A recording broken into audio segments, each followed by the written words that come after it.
What's up, you guys? I am back, and don't you worry, I did not forget where I was going to go with this episode as promised in my last episode. So, I have been feeling a lot lately, just very heavily, the fact that why is it that we glorify so heavily the idea of success? And I mean, I know, I'm one to talk.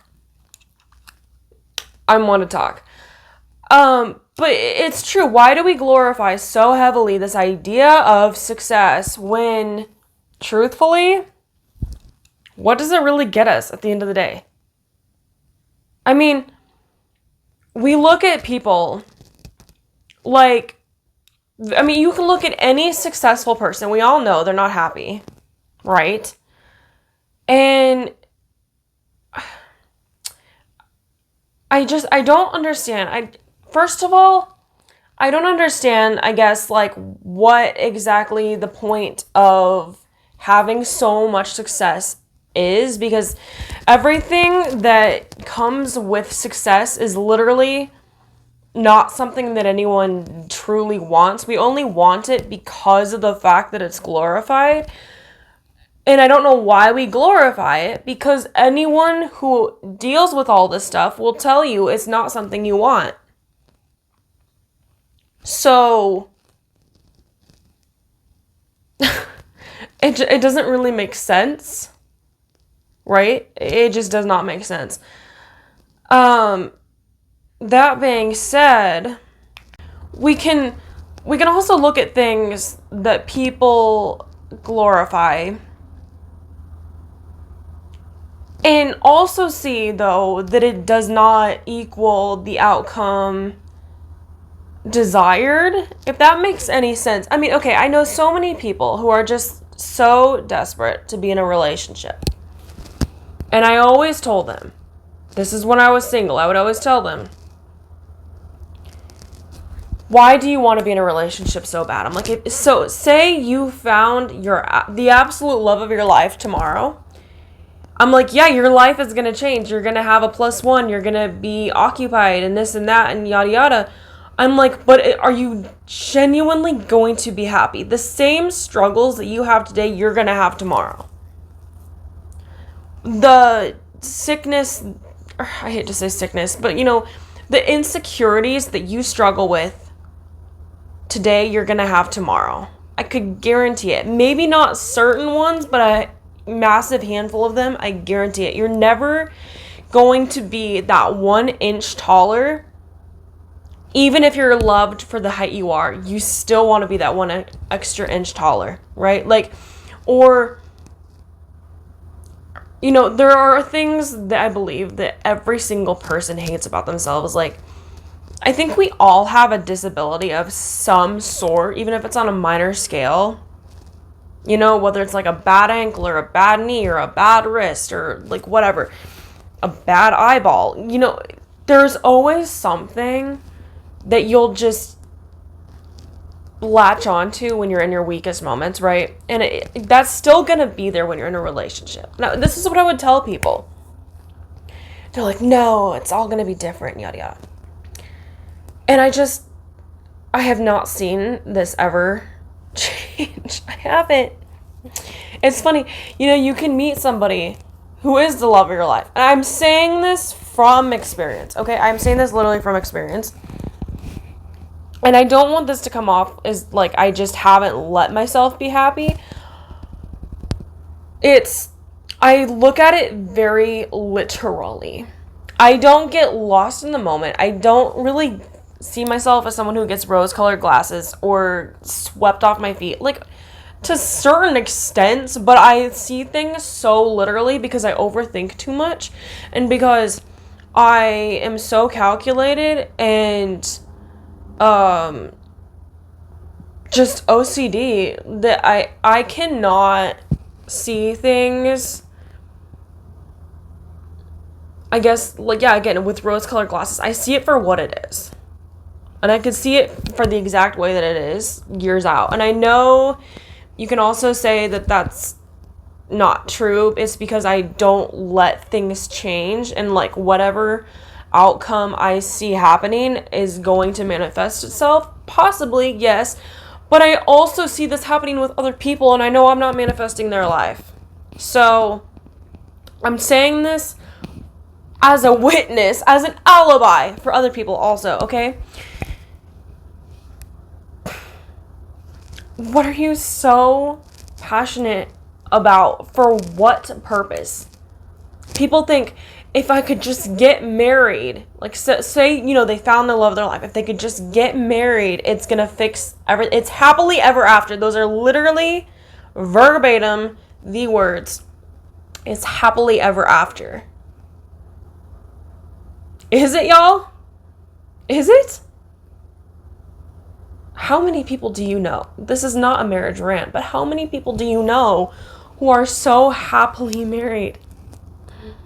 Who are even married for first of all's sake? Then let alone add happy to that.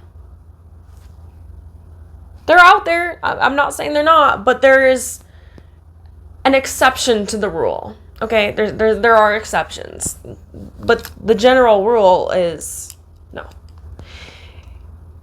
And it kills me to see people every day going out and thinking that they're fixing their world of sadness by doing things like putting a ring on it, by having a baby. By having a baby. A baby is not going to fix your broken heart. It's not going to fix your marriage. It's not going to fix your life. A baby, I can't. I literally can't. I was thinking the other day, I don't remember how this came up, but I was thinking the other day, I saw a baby and I was just like, I literally cannot imagine. I cannot even comprehend. I can fathom heaven and eternity. Living, like the concept of living forever. I can fathom that over this, over having a baby. Over myself having a baby. I just... I'm like, when you have a child, like, you are literally bringing something into existence forever. I mean, God willing, right? Like, you hope it won't just die on you or be killed or whatever. Why am I so dark? I was talking about crucifixion. But anyway, it just, a little bit before this. But you are bringing something into this world, into life, that will literally exist forever and that will be attached to you. And, like, am I the only person who gets, like, really drastically uncomfortable by resemblance of things? Like, when I got back from my family trip, I was like, I just am so uncomfortable with looking like someone else. Like, I so badly want my own identity and to be just so far detached from anyone that looks like me. Which is weird because I'm also attracted to people who look like me, but I want them to not be related to me. Does that make sense? There's probably some, like, huge psychological traumatic breakdown in there somewhere, but I just needed to get that off my chest. And so, like, the thought of having something existing forever that looks like me and that is so needy of me, I can't even, again, I cannot fathom that. I can process the concept of eternity over that. Where am I going with this? What does this have to do with success? The fact that people view this as success, that having kids is some sort of an achievement. And don't get me wrong, it's the hardest job in the world. It is an achievement. Even birthing. I mean, I literally do not think I could ever do it. Granted, I want to do it just so that way I can say I've done it. But then I'm also like, but then it's also something that everyone does. So it's not really special. It would be more literally just to prove to myself that I could do it because I don't think I can. But then there's the fact that I'm like, but if I don't think I should do it, why would I do it? Maybe I don't have this desire on my heart because I should not be doing it. This is something I also wanted to talk about, actually, is the fact that it really bothers me, the fact that, especially when you're younger and you bring things up to your parents about, or friends, I feel like a certain way, like, whether it's about not wanting to be a mom one day or something along the lines of that. People are like, you're so young, like, literally don't worry about something like that right now. Or what you want in your dream partner, or the career of your dreams, etc., etc. Excuse me. Let me tell you, everything that I had talked about, like, regarding that within the last just couple years, and I was told that I was worrying about it too soon, has literally happened to me within years. I can name how many years on one hand that happened within. And I'm just, am I just like going off like on kind of like a grudge event right now? I don't know. I'm not trying to do that, but seriously though, it's just weird to me because I feel like people should not, I guess, bash people's intuition. If something is put on your heart, I believe it is on your heart for some reason. Because you know what you feel. You know what you feel. Other people don't know, but they're not the one experiencing it. And I think we need to hone into that. Especially with the Olympics going on right now. I always see this stuff and I think how many times these people were probably bashed for, obviously for believing that they'd ever beat the Olympics, but then also for doing the sport that they love and being told that they should do something else because it was a waste of time. And now we're watching them on the Olympics. Everyone's watching. Like, it's just so insane to me. And I feel like, what would happen if we honed into what we know we're supposed to be doing? This is what I did with mermaiding myself.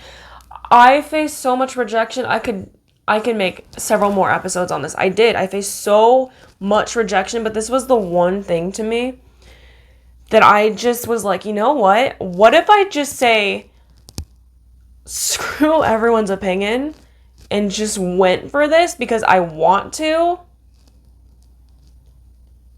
and just see where it goes. And let me tell you, it has changed my life.